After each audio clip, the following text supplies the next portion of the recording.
This section is going to deal with time invariance. Time invariance of systems.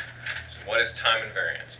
So a system is said to be time invariant if, given our standard setup of an input x, we're going to call the system in this instance h, and an output y,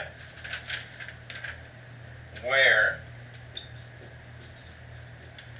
x is equal to some x naught of t minus t naught. If this results in y is equal to y naught of t minus t naught for all x naught and t naught. So basically this is a really complex way of saying if you shift it back and forth in time, the output's going to be shifted back and forth in time by that same degree. And the actual function going in, the signal going in, and the signal going out aren't going to be destroyed. So you can shift it in time forward and back without destroying it. So it's much easier to spot the systems that are not time invariant than to see if it is. It's easier to say there are a few cases that are not time invariant. All the rest of them, for this class, I can't think of any that do not abide by these rules, are time invariant. So, how do you tell if it is not time invariant?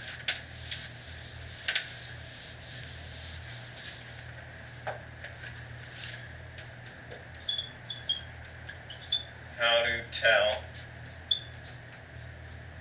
if it is not time invariant?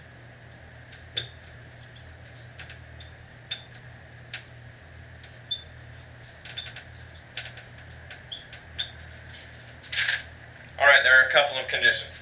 The first one, if t is outside the input. For instance, if we have a system that's represented by this equation, y of t is equal to t times x of t. So this is our system, and this is our input.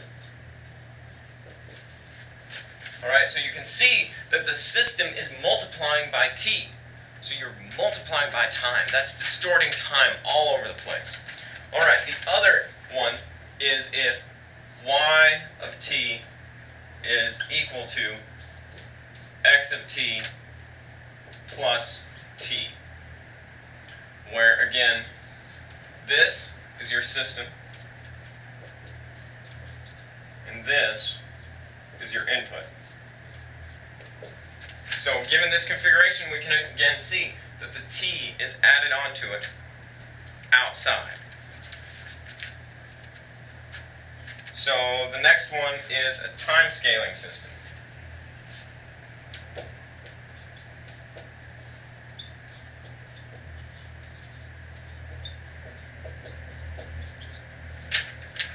This could be y of t is equal to x of negative t. This is a time reversal. So if you have a time reversal, that original rule that we wrote where x naught of t minus t naught is going to result in some y naught t minus t naught. It doesn't. The input stream that's flowing forward in time and the output stream is flowing the other way in time. So you're distorting time, so it is not time invariant. So this is a time reversal. Time reversal system.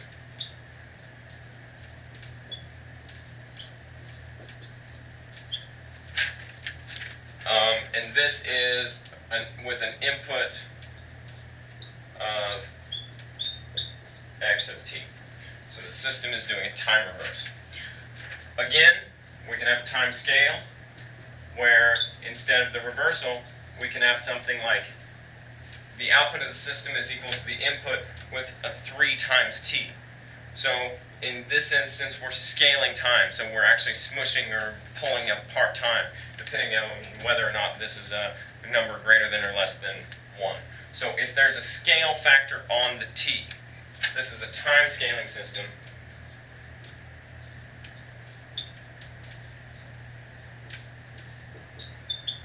and this system is not time invariant, and we would not address it with this set of tools.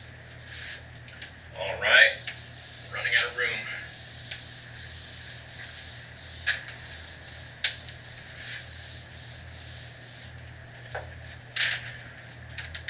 Okay, so those are the ways that it is not a time invariant system. So the only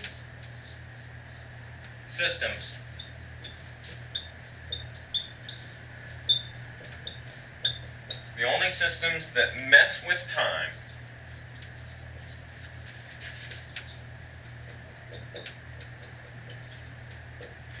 and are time invariant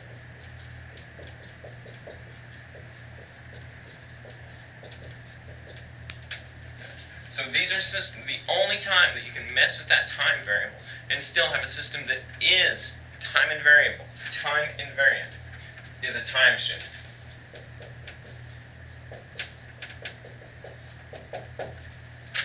Here's an equation such as that. Y of t is equal to x of t plus 3 plus x of t minus 4.8. So this is a time shift. So one of the examples of a real-world system that does this would be a digital delay block. And so this is a system that we see if it's doing a time delay. Well, notice inside here we have both a plus and a minus. So the minus is a delay. The plus is looking forward in time. So time invariant systems can look in the past and the future, but it's just shifting it up and down the time axes. It's not distorting the time axes. So this is time invariant. So for us, for these applications for this class, we're lucky. The majority of real-world systems do not mess with time. They don't flip time around backwards. They don't compress or expand time.